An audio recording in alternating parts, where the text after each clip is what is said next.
সহজ চারটা কথা আপনাদেরকে বলে দিই, মা বোনদেরকে বলছি। পোশাকটা এমন হবে না, আপনার পোশাকটা এমন হবে না যে পোশাকটা পরেও গায়ের কাঠামো বোঝা যায়। এক নম্বর কথা, ফুল স্টপ।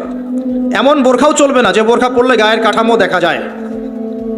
এটি প্রজেক্টর আছে ওখানে, হয়তো বা দেখতে পাচ্ছেন, বুঝাচ্ছি। এই যে আমার জামার হাতা দেখতে পাচ্ছেন, আমার হাত কতটুকু মোটা আপনি কি বুঝতে পারছেন? আমার মাসেল কি বুঝতে পারছেন কত চওড়া? 4 প্যাক না 6 প্যাক? আচ্ছা, এটা কোনো প্যাকই না অবশ্য। আচ্ছা, তো এখন এটা ঠিক আছে পর্দা। এটা যদি আপনার অন্য কোনো অঙ্গ প্রত্যঙ্গ হয় একই হুকুম। প্রতিটার ক্ষেত্রে কি একই হুকুম? হাতের ক্ষেত্রেও যেমন হুকুম, অন্য সমস্ত অঙ্গ প্রত্যঙ্গের ক্ষেত্রে কি একই হুকুম। বুঝতে পারছি? আর ভেঙে বলার দরকার আছে? আচ্ছা, এখন যদি এই কাপড়টা এমন হয় যে কাপড় পরেও আমার হাতের কাঠামোটা এভাবে বোঝা যাচ্ছে, দেখেন এখন বোঝা যাচ্ছে যে আমার হাত কতটুকু মোটা কতটুকু পাতলা, এই পর্দা চলবে না, এই বোরখা চলবে না। এটা এক নাম্বার। দুই নাম্বার কি? দুই নাম্বার হচ্ছে কাপড়টা এত পাতলা হবে না যেটা পরেও বাইরে থেকেই ভিতরের অঙ্গ দেখা যাচ্ছে। ঠিক আছে?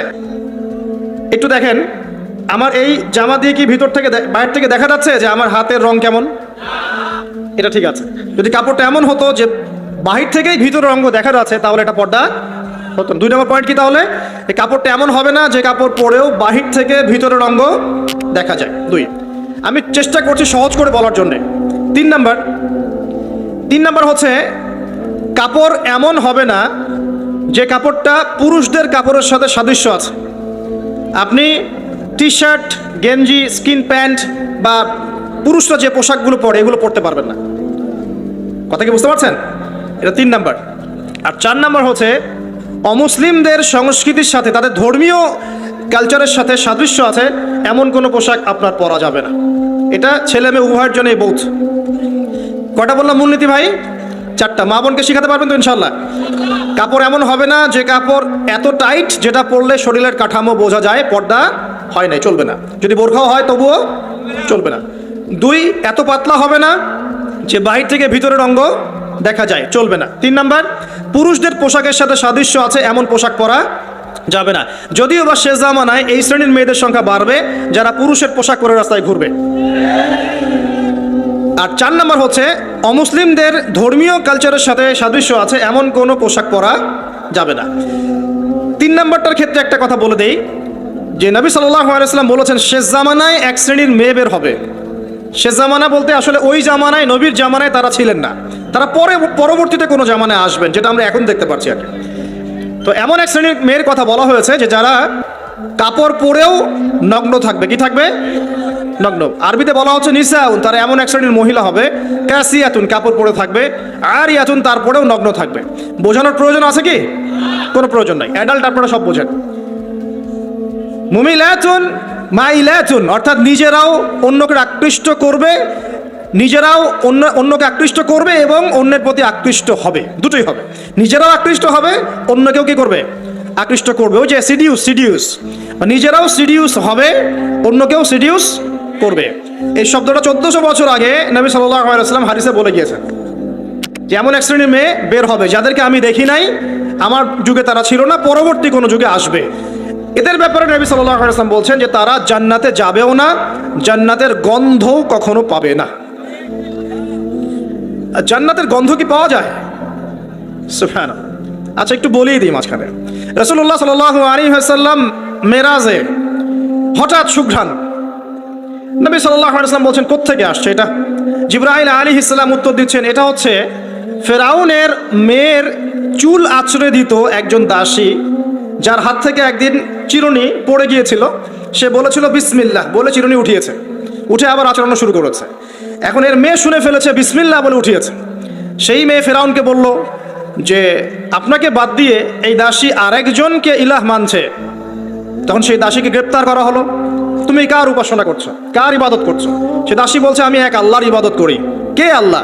যে আল্লাহ আমাকে সৃষ্টি করেছেন, যে আল্লাহ আমার রব, যে আল্লাহ আপনারও রব। ফেরাউনকে মুখের উপর বলে দিল। এবার ফেরাউন তাকে ধরে বলছে ফিরে আসো তোমার মতাদর্শ থেকে, না হলে তোমাকে জীবন্ত আগুনে পুড়িয়ে মার। কি বলছে? আগুনে পুড়িয়ে মার। তো সে ফিরে আসে না। তখন ফেরাউন দেখলো তার সন্তান সন্ততি আছে কিনা। সন্তানরা আমাদের সফট কর্নার না, সন্তানকে ডেকে আনা হলো, 2টা বাচ্চা। দুইটা কি তিনটা বাচ্চা, বলছে ফিরে আসো আমাকে ইলাহ বলে স্বীকার করো, না হলে তোমার সন্তানদেরকে আগুনে ফেলে দিব। সেই মহিলা বলছে আমার তো মাত্র 3টা সন্তান, আমার যদি এর চাইতেও বেশি সন্তান থাকতো তারপর আমি ফিরে আসতাম না। একে একে মায়ের চোখের সামনে এক এক করে বাচ্চাদেরকে জীবন্ত আগুনে পুড়িয়ে ফেলা হলো। শেষমেশ সেই মেয়েটাকেও, সেই দাসীকেও জীবন্ত আগুনে পুড়িয়ে দেওয়া হলো। নবী সাল্লাল্লাহু আলাইহি সাল্লামকে জিবরাইল আলাইহিস সালাম বলছেন ওই যে ফেরাউনের দাসী, অনেকে বলেছে তার নাম আসিয়া, এই নামটা কোরআনে নাই, এবং তার সন্তানদেরকে যেখানে দাফন করা হয়েছে সেখান থেকে এই গন্ধ আসছে। নবীজি পেলেন তো? অন্য কোনো নবী পেয়েছেন? অন্য কোনো নবীর ক্ষেত্রে এটা দলিল পাওয়া যাচ্ছে না, কিন্তু নবী সাল্লাল্লাহু আলাইহি সাল্লামের ক্ষেত্রে দলিল পাওয়া যাচ্ছে। আচ্ছা, এটা গেল নবীর কথা। এই ঘটনা ঘটেছে মূসা আলাইহিস সালামের যুগে, আর নবী সাল্লাল্লাহু আলাইহি সাল্লাম ঘ্রাণ পাচ্ছেন মেরাজে। চিন্তা করতে পারেন কত বছর আগে ঘটনা ঘটেছে, আমরা জানতামই না কিন্তু, যদি মেরাজে নবী সাল্লাল্লাহু আলাইহি সাল্লামের কাছে সুঘ্রাণটা না আসতো। সুবহানাল্লাহ। এরপর কি? এটা তো নবীর ক্ষেত্রে গেল, সাহাবীদের ক্ষেত্রে কি হয়েছে? একজন সাহাবী যার নাম আনাস বিন নদর, কি নাম? আনাস বিন নদর, নামগুলো মনে রাখবেন। উহুদের মাঠে বিশাল যুদ্ধ হচ্ছে, আমরা জানি যুদ্ধের মধ্যে প্রথম দিকে মুসলিমরা প্রায় জয়লাভ করেই ফেলেছিল, কিন্তু একটা ভুল, অনলি একটা ভুল। কি ভুল? ওই জাবাল রুমার মধ্যে 50 জন তীরন্দাজ সাহাবীকে রেখে দেওয়া হয়েছে। নবীজি বলেছিলেন আমরা যদি মরেও যাই, আমাদের গায়ের গোশত যদি পাখি এসে খাওয়া শুরু করে, তোমরা নামবে না এখান থেকে। বুঝতে পারছেন? কমান্ড। এটা হচ্ছে একজন নেতার আনুগত্য, কমান্ড। নেতার আনুগত্য কত বড় জিনিস দেখেন। তো যখন যুদ্ধ শুরু হয়ে গেল, হামজা রাদিয়াল্লাহু আনহু সহ অন্যান্য সাহাবীরা বীর বিক্রমে যুদ্ধ করলেন। অল্প কিছু সময়ের মধ্যেই কাফেররা পালানো শুরু করলো। যখন মুসলিমরা বীর দর্পে যুদ্ধ করে, কাফেররা পালিয়ে যায় না? যায় না? মুসলিমরা সবাই ঐক্যবদ্ধ যদি হতে পারত, কোনো কাফের শক্তি ছিল নাকি ইসলামের দিকে চোখ তুলে তাকায়? আজকে আমরা যে বিভক্ত, আমরা বিভক্ত, আপোষে বিভক্ত, বিভিন্ন দলে মতাদর্শে বিভক্ত, আমাদের শক্তি কমে গেছে, হাওয়া বেরিয়ে গেছে। আমাদের যুবকরা এখন পর্নোগ্রাফি, এই গার্লফ্রেন্ড বয়ফ্রেন্ড কালচার, এই মাদক, এই জুয়া, এই জেনার পেছনে ছুটছে। আমরা নামাজ ছেড়ে দিচ্ছি, কোরআন ছেড়ে দিচ্ছি, মা বোনরা পর্দা ছেড়ে দিচ্ছেন। এই জাতি কি বিজয় লাভ করবে নাকি? আগে এই জায়গায় ঠিক করতে হবে, তারপর বিজয় আসবে ইনশাআল্লাহ তাআলা। আর বিজয় যে আসবে এ বিষয়ে কোনো সন্দেহ আছে? কোনো সন্দেহ নাই। আমরা না পারলে আল্লাহ পাক অন্য জেনারেশনকে নিয়ে আসবেন। ওই জেনারেশন না পারলে তার পরের জেনারেশন পারবে, তারাও যদি না পারে, আমাদের দ্বারা যদি কোনো কাজই না হয়, আল্লাহ পাক অমুসলিমদেরকে হেদায়েত দিয়ে ইসলামে নিয়ে আসবেন, তাদের হাত দিয়ে বিজয় দিবেন ইনশাআল্লাহ। পৃথিবী সভ্যতা শুরু হয়েছিল একজন নবী দ্বারা, ইসলাম দ্বারা, সভ্যতা শেষও হবে ইনশাআল্লাহ তাআলা একজন নবী দ্বারা। সেই নবীর নাম কি? মারা গেছেন না জীবিত আছেন? বহু মানুষ বিশ্বাস করে তিনি মারা গেছেন। আমরা কি বিশ্বাস করব? আল্লাহ পাক বলছেন ওয়ামা কাতালুহু ওয়ামা সালাবুহু, তারা ঈসা ইবনে মরিয়মকে হত্যাও করে নাই, ক্রুশবিদ্ধও করে নাই। বাল রাফাআহু আল্লাহু ইলাইহি, বরং আল্লাহ তাকে তার কাছে উঠিয়ে নিয়েছেন। তিনি কোথায় আসবেন? তিনি আসবেন সিরিয়ায়। কোথায়? এই যুদ্ধ চলছে তা সিরিয়া, দেখেন নাই? আর এখানে লক্ষ লক্ষ মানুষকে মারা হয়েছে, মা বোনদের ইজ্জত নেওয়া হয়েছে, বাচ্চাদেরকে হত্যা করা হয়েছে। এগুলো ইস্যু নিয়ে একটা টু শব্দ করার মতো সৎসাহস হয় নাই। যে ইস্যুগুলো নিয়ে কথা বললে কোনো বাধা বিপত্তি আসে না, সেগুলো নিয়ে ফেসবুক গরম করতে খুব ভালো লাগে। কথা বোঝেন নাই? এই যে কয়দিন আগে যে হ্যালোইন একটা উৎসব হয়ে গেছে না, আরবদের নাকের ডগে আরবরাও করেছে না, একটা টু শব্দ করার সাহস হয়নি। কারণ টু শব্দ করলে সমস্যা, সাপোর্টটা কমে যাবে তো। তারপরে 2013 থেকে 22 পর্যন্ত ইয়েমেনের প্রায় 3.5 লক্ষ মানুষকে হত্যা করা হয়েছে, যার মধ্যে 60% হচ্ছে শিশু। এই ইস্যু নিয়ে একটা কথা বলার মতো সাহস ঘোমটার হয়নি। আর কি অসংখ্য ইস্যু আছে পুরো মুসলিম বিশ্বে, যেখানে তাকাবেন সত্যিকারের মুসলিমরা আজকে নির্যাতিত, নিপীড়িত। অর্থনৈতিকভাবে হোক, সামাজিকভাবে হোক, আপনার পারিবারিকভাবে হোক, ধর্মীয়ভাবে হোক, বিভিন্নভাবে তাদেরকে হ্যারাস করা হয়েছে। এই মাজলুমদের পক্ষে কথা বলার মতো সৎসাহস হয়নি। কোন ইস্যুগুলো নিয়ে কথা বলতে পছন্দ হয়? ছোটোখাটো যেগুলো নিয়ে কথা বললে খুব মজা পাওয়া যায়, 2-4 লাইন কমেন্ট করা যায়, কাউকে অপদস্থ করা যায়, কারো ইজ্জত ধুয়ে দেওয়া যায়। বাস্তবতা কি জানেন? বাস্তবতা হচ্ছে আল্লাহ রাব্বুল আলামিন যখন কাউকে কবুল করে নেন, সারা দুনিয়া মিলেও তার কোনো ক্ষতি করতে পারে না। আরেকটা বড় কথা বলি, মানুষের একটা কথা আছে যে স্পিরিচুয়াল প্রেজেন্স, মানে আধ্যাত্মিক উপস্থিতি বলে একটা কথা আছে। মানুষের ব্যক্তিগত প্রেজেন্সের চাইতে স্পিরিচুয়াল প্রেজেন্সটা অনেক বেশি ইম্পর্টেন্ট। কি বুঝাচ্ছি? ইব্রাহিম আলাইহিস সালাম কিন্তু বেঁচে নাই, বেঁচে আছেন, কিন্তু তার আদর্শ কিন্তু এখনো জীবিত আছে। নবী মুহাম্মদ সাল্লাল্লাহু আলাইহি ওয়াসাল্লাম বেঁচে আছেন? অবশ্যই তারা কবরে জীবিত? অবশ্যই, সেটা অন্য অন্য ইস্যু। আমি পৃথিবীর কথা বলছি।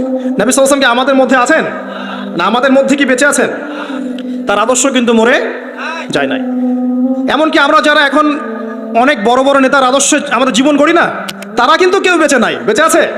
তাদের আদর্শ কিন্তু মানুষ এখনো ফলো করছে। তো এটাকে বলে স্পিরিচুয়াল প্রেজেন্স, আধ্যাত্মিক উপস্থিতি। আল্লাহ পাক যাকে কবুল করবেন, যে হকপন্থী হবে ইনশাআল্লাহ তাআলা, সে যদি ফিজিক্যালি প্রেজেন্ট নাও থাকে, তার আধ্যাত্মিক উপস্থিতি জনগণকে পথ দেখাবে ইনশাআল্লাহ। কথা বুঝতে পারছেন? তো বিগার ইস্যুগুলো নিয়ে কথা বলার সৎসাহস হচ্ছে না। এখানে বলছিলাম যে তোমরা এই জাবাল রুমা থেকে নামবে না যদি আমাদের দেহটাকে পাখি খেয়েও ফেলে। সাহাবীগণ প্রথমে দেখলেন আমরা প্রায় জিতে যাচ্ছি, তারা নেমে আসলেন, বললেন আল গনিমা আল গনিমা। তখন একটা বিপর্যয় সৃষ্টি হলো। কি বিপর্যয়? খালিদ বিন ওয়ালিদ রাদিয়াল্লাহু আনহু 50 জন ঘোড়সাওয়ারকে নিয়ে পিছন থেকে এই সুযোগে আক্রমণ করলেন। পিছন থেকে আক্রমণ হলো, আর আবু সুফিয়ানের বাহিনী যারা পালিয়ে যাচ্ছিল এরা আবার ইউটার্ন করলো।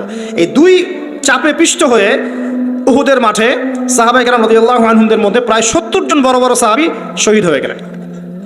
কতজন? প্রায় 70 জন বড় বড় সাহাবী। এবং তাদের মধ্যে আনসার সাহাবীদের আত্মত্যাগ ছিল বীরত্বপূর্ণ। এমনকি নবী সাল্লাল্লাহু আলাইহি ওয়াসাল্লামকেও সেদিন মার খেতে হয়েছে, দাঁত মোবারক শহীদ হয়ে গেছে, পায়ের মধ্যে আঘাত পেয়েছিলেন, এই ভ্রুর মধ্যে কড়া ঢুকে গিয়েছিল। তার পাশে মাত্র 9 জন সাহাবী ছিলেন যখন তাকে আক্রমণ করা হচ্ছে। একে একে সাহাবীরা শহীদ হতে লাগলেন। তালহা রাদিয়াল্লাহু আনহুর কথা বলা যায়, তিনি নবীজিকে নিজে ঘাড়ে করে নিয়ে উহুদ পাহাড়ের উপর উঠে গিয়েছেন, এত শক্তি ছিল তার গায়ে। আমরা যুব সমাজ কি শিক্ষা নেবে এখান থেকে? এভাবে মাদকের সাথে লাইফ লিড করলে তো হবে না। এভাবে যদি জেনা করলে তো আপনি ফিজিক্যালি স্ট্রং থাকতে পারবেন না, মানসিকভাবে স্ট্রং থাকতে পারবেন না। পর্নোগ্রাফিতে আসক্ত হলে তো আপনার শরীরে এনার্জি থাকবে না। জুয়া খেললে তো ওই রকম সাহাবীদের মতো আদর্শমান হওয়া যাবে না। নামাজ না পড়লে তো আপনার ভিতরে আধ্যাত্মিক শক্তি আসবে না। তো আমাদের যুব সমাজকে এখান থেকে শিক্ষা নিতে হবে। আল্লাহ পাক তৌফিক এনায়েত করুন।